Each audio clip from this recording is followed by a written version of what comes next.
Nous y sommes. Bienvenue à tous. On est le jeudi 17 juin 2021 pour un nouveau direct podcast, premier podcast live conversationnel, jour après jour, du lundi au vendredi, de 13h30 à 14h. Bonjour vous tous. Alors pour ce qui concerne les robots, je suis parti sur un article qui m'a bien plu. Il est évident que les robots sexuels pourraient bien peut-être bientôt vous poser problème. Alors, je viens vous consulter. Merci d'être présent sur YouTube si vous y êtes, sur Facebook aussi. Alors j'ai dit 13h30, il est 13h30. Ce direct se retrouve sur le Bonjour la base, sur Spotify, sur SoundCloud. Merci à tous ceux qui s'abonnent, tous ceux qui viennent nous retrouver sur ces différentes plateformes, même reconsulter ou consulter tout court ce replay. Ça va se retrouver en replay. Nous sommes en direct. Bonjour les rooms. Bonjour Jardin. Vous êtes sur des lives, vous avez le droit. Vous êtes sur YouTube, c'est possible. Bonjour Rogue, Léa, Georgia, Nathalie, Léa. Et je tiens toujours à remercier les modos pour leur collaboration, plutôt pour ce qu'ils font. Mélanie, bonjour. Vous venez, vous prenez le temps, vous avez le droit. Vous allez arriver en cours de direct tout à l'heure aussi peut-être. Bonjour Arniance, bonjour. Alors pour ce qui concerne les robots sexuels, j'en ai déjà fait des sujets sur les robots sexuels, même en 2017. Les gens, enfin le public est souvent très concerné. Après il y en a beaucoup qui vont se moquer. Et je vais vous lire un article que j'ai trouvé intéressant. Je vous le mettrai en lien sous la vidéo YouTube. Parce qu'il est parti pour parler des dangers réels, des dangers, des vrais dangers, des robots sexuels, les robots sexuels qui pourraient finir par vous tuer. Il y a eu certains exemples assez prenants récemment. On avait même, je vais vous dire, je vais vous préciser. Alors, on parle de piratage. Comme de nombreuses machines de ce type, un robot sexuel peut très bien être piraté. Il l'a déjà fait récemment même. Je vais en parler. Un pirate pourrait prendre le contrôle du robot, l'amener à réaliser des choses potentiellement graves, comme s'attaquer physiquement à une personne ou même la tuer. Les hackers mal intentionnés pourraient profiter d'un éventuel état de faiblesse lié à un moment intime, par exemple, pour attaquer l'utilisateur de robots sexuels. En 2017, il est précisé qu'on a eu en 2017 le vibromasseur Svacom Sim Eye, doté d'une caméra. Je ne comprends pas pourquoi ce vibromasseur a été doté d'une caméra. Il a connu d'importantes failles de sécurité. Le moment d'intimité que vous pouviez partager avec une personne via ce vibromasseur pouvait très facilement être enregistré à distance. Et pire encore, un hacker malveillant pouvait même contrôler l'objet à distance et activer la caméra à n'importe quel moment. En janvier 2021, des pirates informatiques sont parvenus à pirater des cages de chasteté connectées destinées aux hommes. Ces verrouillages intempestifs, empêchant le membre masculin de respirer, donnaient lieu à une rançon de la part des hackers qui demandaient 750 € aux utilisateurs pris au piège pour se libérer.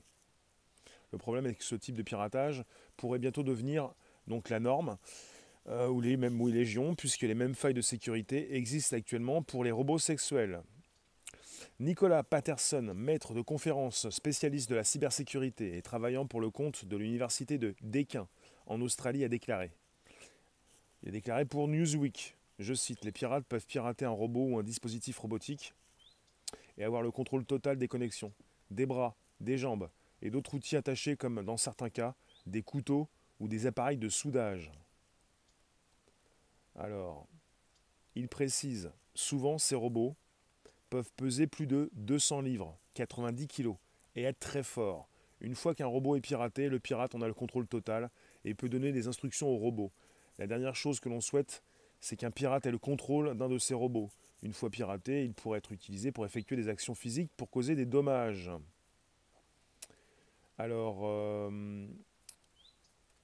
les progrès technologique signifie que nous sommes sur la voie d'un monde dans lequel il sera possible de décoder les processus mentaux des personnes et de manipuler directement les mécanismes cérébraux qui sous-entendent leurs intentions, leurs émotions et leurs décisions, où les individus pourront communiquer avec d'autres personnes simplement par la pensée, et où de puissants systèmes informatiques reliés directement au cerveau des personnes faciliteront leur interaction avec le monde de telle sorte que leurs capacités mentales et physiques seront grandement améliorées. Les avantages cliniques et sociétaux possibles des neurotechnologies sont vastes. Pour les récolter, nous devons orienter leur développement de manière à respecter, protéger et permettre ce qu'il y a de meilleur dans l'humanité. Alors, pour vous préciser, il y a eu récemment, en 2020, le 2e congrès international sur l'amour et le sexe avec les robots.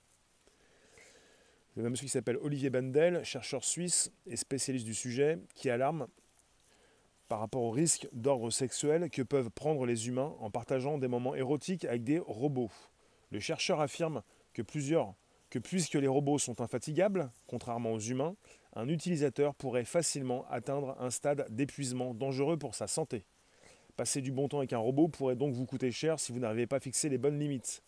Monsieur Bandel alerte en effet quant au fait que certaines personnes pourraient même perdre la vie en se laissant aller à toutes les folies possibles avec des robots, ou finir par être gravement blessés. Au-delà du piratage, il faudra donc prendre garde à la dépendance que peuvent susciter les robots sexuels. Je viens vous lire. Il est important de comprendre, Luc, ces robots sont uniquement destinés aux femmes. Non. Et sur l'image, vous voyez une femme avec un robot. Il s'agit de robots sexuels et les propositions sont multiples. C'est-à-dire, vous avez des robots sexuels pour les femmes comme pour les hommes. Et je viens vous lire là où vous êtes. Il est important de comprendre les dangers du piratage et les dangers de l'utilisation de ces machines. Pour exemple, je pourrais aussi vous donner, on a eu, il n'y a pas si longtemps, je ne sais plus où ils en sont par rapport à leur entreprise, le premier, comment dire, on dit bordel, mais la première maison close avec un robot sexuel. Et tout ceci est très sérieux. Vous pouvez en sourire, comme pour beaucoup de choses en tech, mais là, ça s'approche du sujet délicat, parfois donc difficilement abordé, d'une relation entre les humains et les robots. Et finalement, la première maison close avec un robot sexuel, le seul souci, c'est que c'est pas un souci pour la maison close, puisque quelque part le robot peut travailler de nuit comme de jour, c'est qu'en fait, on s'aperçoit que le robot sexuel a beaucoup plus de succès que l'être humain, que la personne qui va se prostituer justement. Vous avez maintenant la possibilité de retrouver un robot. Après, il est nettoyé. Logiquement, si tout va bien, l'hygiène est respectée. Et finalement, il a beaucoup de succès. Et pour l'entreprise qui justement l'utilise, il peut travailler de nuit comme de jour. Donc on peut remplacer les prostituées, ce qui est déjà le cas. Et pour les êtres humains qui veulent utiliser tout ça, apparemment ça marche très bien. Et dans ce cas-là, vous avez, dans ce sujet, je vous ai lu donc M. Bandel qui s'occupe justement de ces sujets avec les rapports entre les robots et les humains, des humains qui pourraient être très vite pris au jeu. Et pour les premières personnes qui vont justement faire l'amour avec un robot, elles pourraient s'épuiser physiquement. Luc, tu me dis, on atteint la véritable décadence d'une société. Après, tu me dis, toi, Mona, ça devient lamentable. Pourquoi le peuple accepte et subit ça? Ah non, mais c'est pas une submission par le peuple. Ça se passe où, Circé? Par rapport à la maison close, je crois qu'on en a une à Paris. Je pense qu'en Allemagne peut-être aussi, mais en tout cas j'ai entendu, je crois que c'était parti pour un sujet qui concernait Paris, oui, pour la maison close. Et là on est parti avec des robots sexuels qui vont de mieux en mieux être acceptés, fonctionner, marcher, avec des personnes qui vont vouloir en avoir un. Il faut le savoir par rapport à ça, par rapport au sujet des robots sexuels. Vous avez des robots qui sont déjà vendus, beaucoup vendus au Japon déjà, des robots de compagnie avec lesquels vous avez une notice qui précise, surtout des fois vous avez des robots qui sont vendus et qui n'ont pas forcément de jambes comme vous et moi, mais plutôt une sorte de tronc. On précise que ces robots ne sont pas là pour être utilisés comme robots sexuels. Vous avez des utilisateurs qui même signent un contrat qui précise qu'ils ne vont pas les utiliser justement pour faire n'importe quoi. Donc quelque part, l'être humain sait très bien pour certains, pour ceux qui vont commercialiser prochainement de plus en plus de ces robots sexuels, ils savent très bien qu'il y a une forte demande. Il y a une forte demande. Et je ne pouvais pas ne pas vous dire justement ce que je vous ai déjà précisé il y a quelques temps sur différents directs. On est même parti avec évidemment l'industrie du porno qui évidemment voit une opportunité assez importante par rapport à la commercialisation de ces robots sexuels à l'effigie de stars du porno. Avec une possibilité pour celui qui a une journée bien chargée de rentrer chez lui. Et ça ne concerne plus les poupées gonflables. Hein. On n'est plus avec des poupées gonflables. On est avec des robots. Quand on parle de robots sexuels, on est avec des robots qui de plus en plus ont une intelligence artificielle développée. Ce qui veut dire que de plus en plus, vous allez avoir des robots qui vous accompagnent, mais qui vous font plaisir aussi également. Donc parce que le côté poupée gonflable, c'est le côté où tu t'amuses avec un objet, quoi. Il y a beaucoup plus, c'est beaucoup plus qu'un objet dans le sens où on est parti avec un outil, des algorithmes, de l'IA. Oui, Domi, comment ça, faut le nettoyer? C'est un robot avec un peu d'AI, il ne peut pas le faire lui-même. Un petit peu. Bah oui, non, mais ça avance, ça avance. On pourra épouser un robot peut-être. Bah, vous en avez qui veulent le faire déjà. Ouais. Alors pour ce qui concerne les dangers, voilà, du robot sexuel, il y a le côté piratage à distance. Avec récemment, cette année, en début d'année, en janvier, des hommes qui se sont vus bloquer leur ceinture de chasteté, qui leur écrasaient le pénis à distance, des pirates qui pouvaient leur faire du mal. Et là où véritablement ça devient inquiétant, c'est que oui, vous avez des personnes qui s'amusent avec des objets sexuels, avec soit des... comment ça s'appelle, des ceintures, moi je ne sais pas s'ils s'amusent avec ça, mais des choses qu'ils peuvent justement se rapprocher du corps. Et si vous avez un piratage, et des pirates qui veulent justement parasiter votre connexion entre vous et l'outil, vous avez des outils qui sont aussi paramétrables et utilisables avec un téléphone. Avec ou sans caméra, ces objets sexuels, vous avez justement vos téléphones avec une application qui vous permet d'être en relation. Et à partir du moment où on peut être en relation avec un objet, vous pouvez vous faire pirater, quoi. Luc, ces robots favorisent l'amour physiologique et mécanique. Aucun jeu de séduction dans cette affaire. Ben, au tout début, oui, sauf que non, puisque finalement, vous avez... on ne parle pas de poupées gonflables, hein, je vous le répète, on parle de robots sexuels qui de plus en plus sont dotés d'une intelligence artificielle. Tu me dis aucun jeu de séduction dans cette affaire. C'est pas faux, c'est pas vrai non plus, puisque de plus en plus, on est parti avec des robots qui vont simuler. Il faut le savoir. Et quand vous me dites, ce n'est pas la même chose que les êtres humains simulent. Les robots vont simuler de la même façon. Vous pouvez être avec quelqu'un, vous pensez que la personne vous aime, vous pensez qu'elle prend du plaisir, des personnes simulent autour de vous.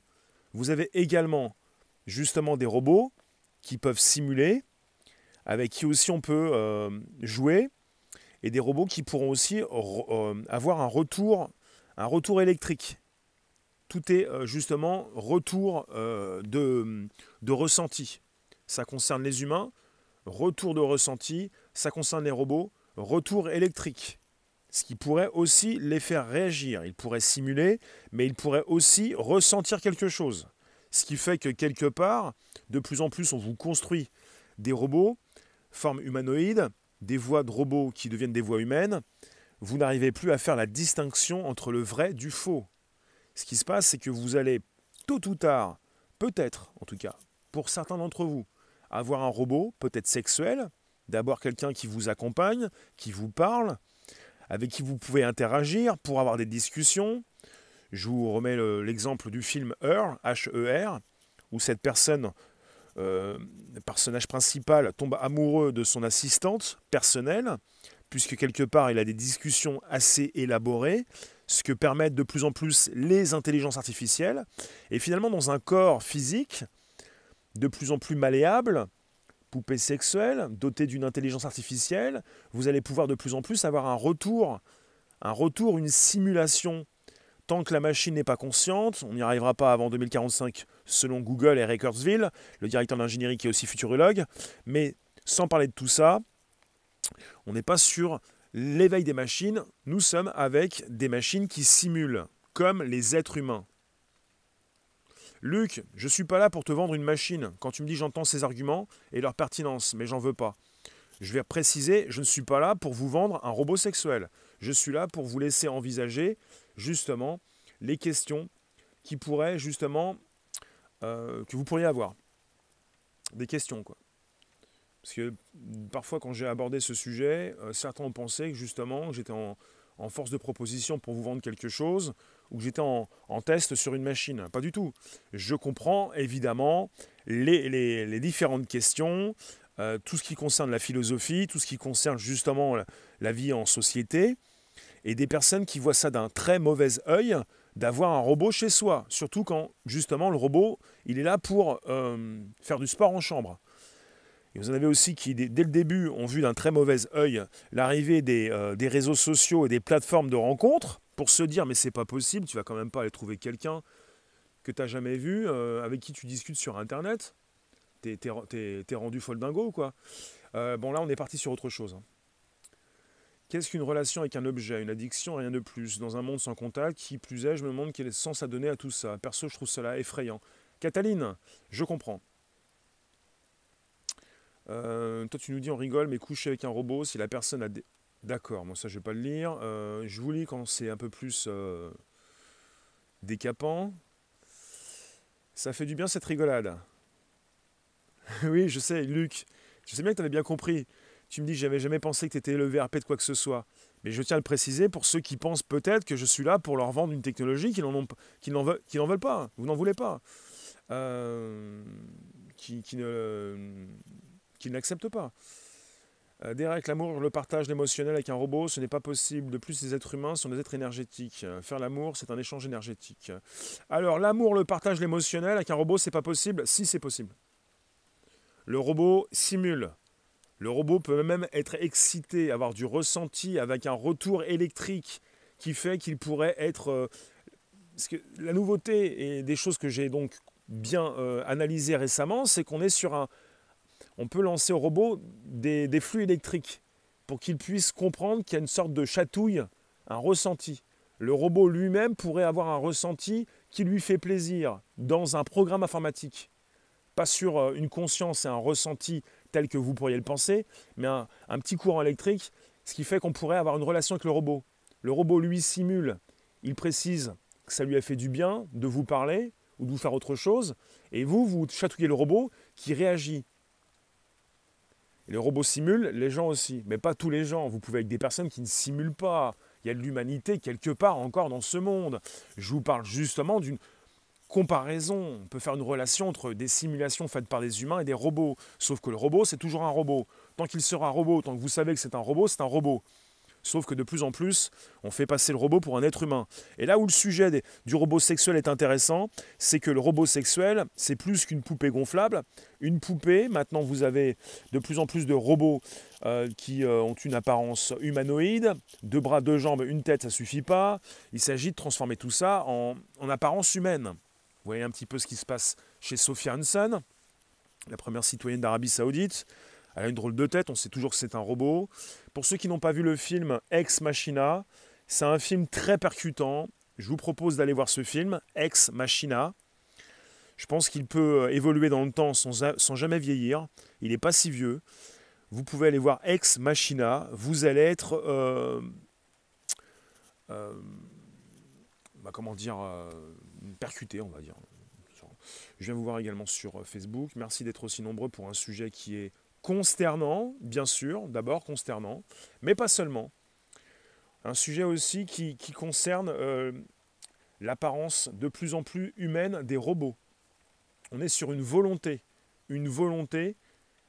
Mais oui, Luc, très bon film. On est sur une volonté. Merci, Go. Ça va, Go. Chef-d'œuvre absolu, ce Ex Machina.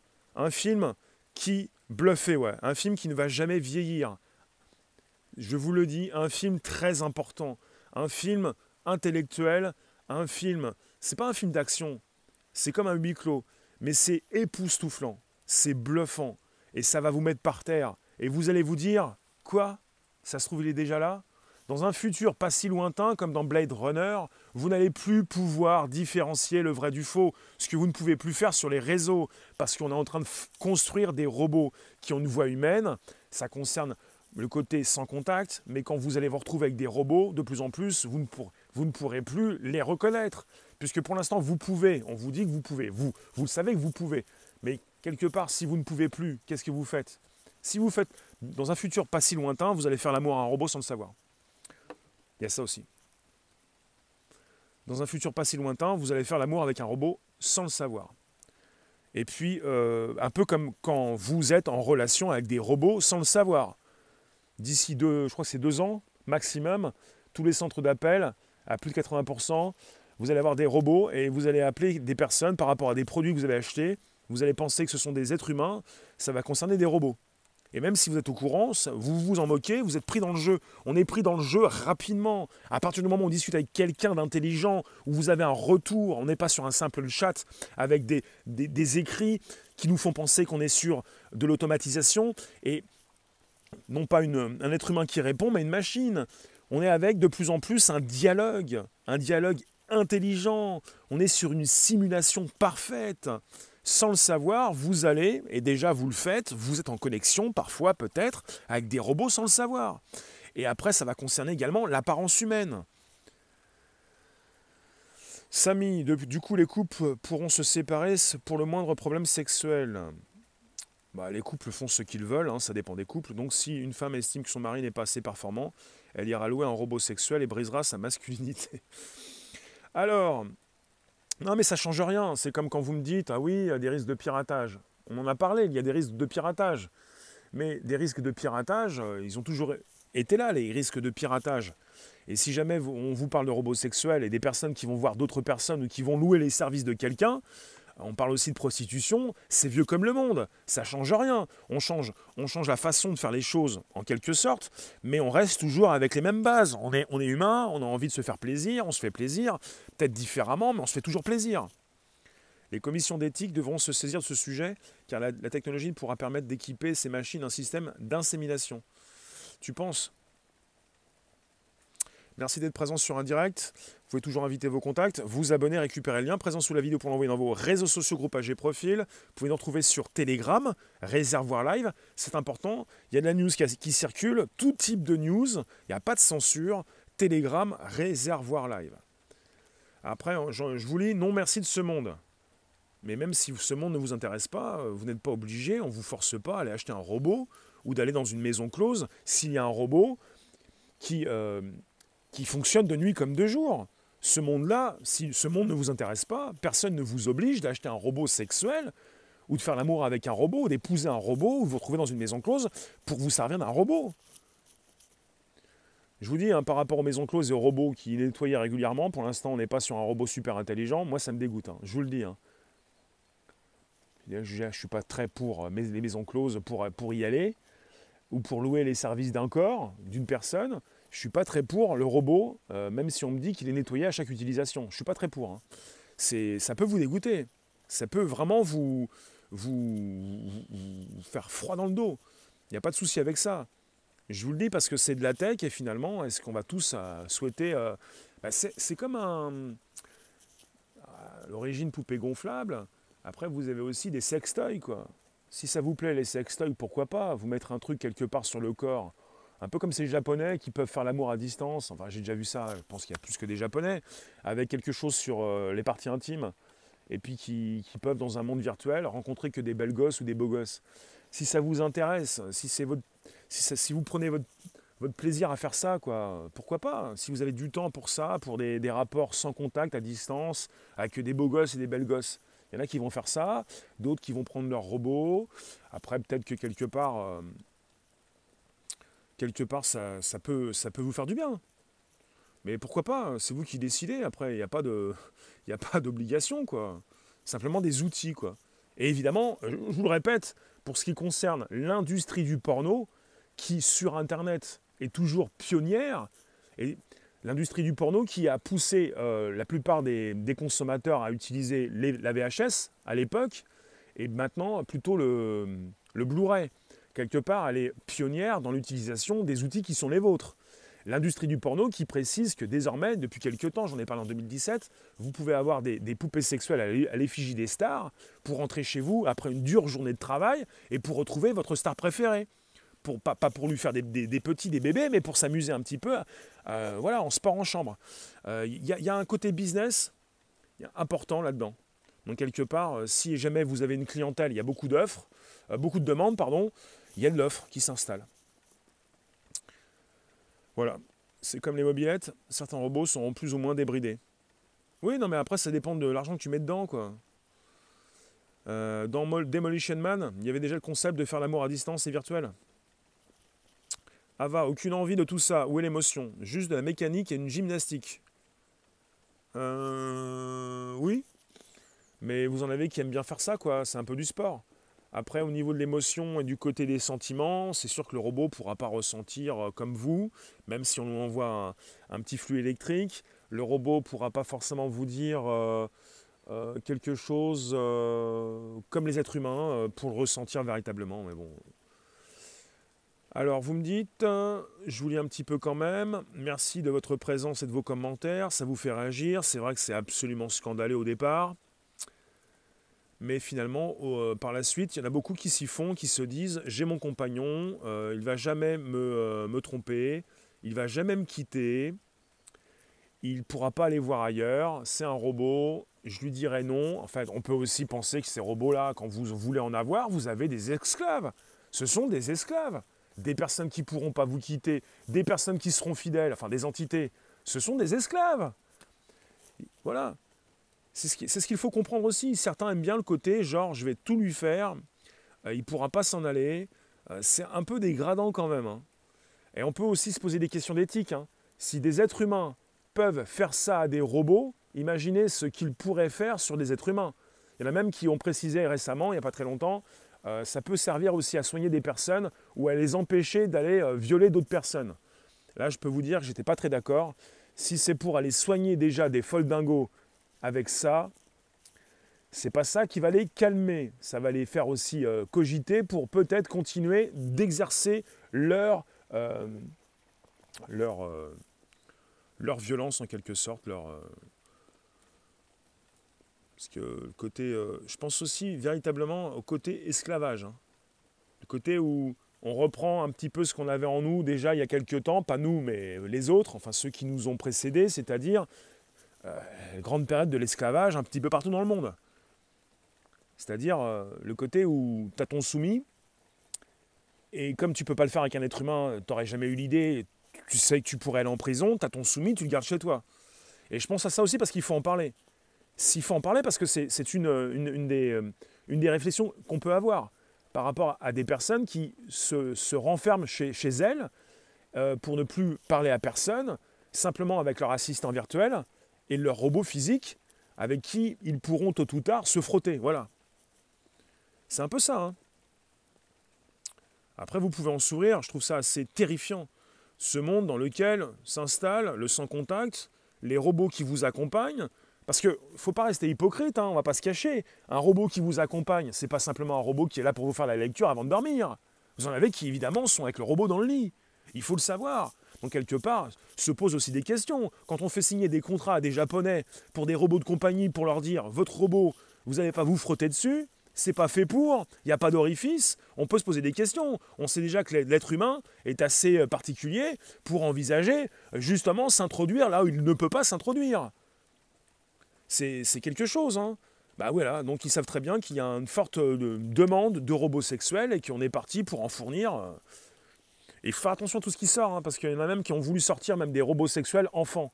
Et là, ça ne va pas du tout. Hein. Il y a même des spécialistes, des psychologues apparemment, soi-disant, qui ont voulu préciser qu'il s'agissait de soigner les pédocriminels. Alors moi je dis non, à un moment donné, ça ne va pas du tout là. Si des États laissent commercialiser ce type de saloperie, c'est plus la peine.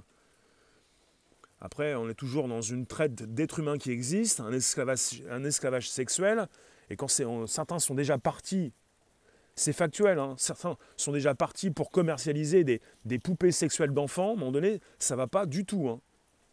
Mais bon, je viens de vous parler un petit peu de tout ce dont il est question au niveau justement de ces différentes propositions. Là, ce sujet concerne les robots sexuels adultes. Hein. Enfin, les robots sexuels, hein. Il ne s'agit pas de dire adultes, sinon c'est pour préciser qu'il y en a aussi des robots sexuels enfants, c'est pas possible. Enfin, je vous remercie pour votre présence. Je vous reprécise, on a eu récemment donc le 2e congrès international sur l'amour et le sexe avec les robots en 2020.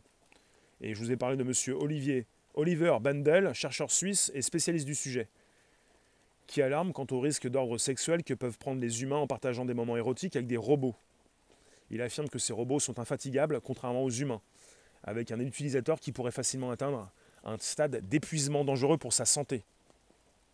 Passer du bon temps avec un robot pourrait vous coûter cher si vous n'arrivez pas à fixer les bonnes limites. Monsieur Oliver Bandel alerte quant au fait que certaines personnes pourraient même perdre la vie en se laissant aller à toutes les folies possibles avec des robots, ou finir par être gravement blessés. Donc au-delà du piratage, il faudra donc prendre garde à la dépendance que peuvent susciter les robots sexuels. Donc on est parti avec des gens qui vont se droguer fortement et qui ne pourront plus justement arrêter. Des types ou des personnes qui vont vouloir faire du sport en chambre du matin jusqu'au soir, comme des bêtes, même pire que des bêtes, avec des robots qui vont accepter et qui vont jamais s'épuiser. Vous avez déjà des robots, comme vos téléphones, qui se branchent sur secteur. Un robot qui pourrait être branché parce qu'il est épuisé, qui se recharge en même temps. Le robot, quand il est épuisé, à la différence d'un être humain, le robot, lui, il peut continuer. Un être humain, à un moment donné, tu dors. D'accord, ton cerveau est toujours en fonction. Mais le robot, lui, il peut fonctionner de nuit comme de jour. Voilà. À un moment donné, vous pourriez vous faire du mal. Oui, Gosmogo, Amazon avait dû retirer des produits à la vente, des poupées sexuelles au profil d'enfants. Absolument. Je vous remercie, on se retrouve aux alentours de 16h avec un climat plus clément. Il pleut, c'est sympathique. Je vous retrouve aux alentours de 16h, juste 16h, YouTube, Facebook, Twitch, VK, Twitter, pour un direct d'actu, 17h des lives Odyssée, et 18h aussi des lives Odyssée Twitch pour un sujet crypto. Et c'est un sujet qui peut être rigolo, consternant, dramatique, suivant les différentes poupées sexuelles. Est-ce que font ces personnes qui les prennent pour des esclaves? Après, on va dire non, ce ne sont pas des esclaves, ce ne sont pas des humains. Oui, mais finalement, quelque part, vous avez peut-être la même attitude que vous auriez face à des humains, parce que vous ne pourriez pas justement forcément le faire, ou vous n'oseriez pas le faire. C'est le côté où ça délivre, ça montre aussi que certains ont des envies bestiales. On est entouré de sauvages qui veulent justement assouvir leurs moindres instincts et qui sont justement dans ce côté assez ancestral, quoi. Ils veulent nous enlever notre humanité, ouais. Ben c'est ça, hein. On est reparti sur côté un petit peu très vieux, très reptilien. Je vous remercie, on se retrouve tout à l'heure 16h pour un nouveau direct. Passez du bon temps, le mieux c'est sans robot, mais bon, à un moment donné, vous faites ce que vous voulez avec votre téléphone. A tout de suite, 16h, sujet d'actu. Très vite. Vous pensez bien à Telegram Réservoir Live. Telegram Réservoir Live. Pour nous retrouver pour des sujets d'actu qui passent sans censure, avec beaucoup qui relayent de l'actu dans la section chat. Il y a le channel et il y a le chat. À toute allure. Merci vous.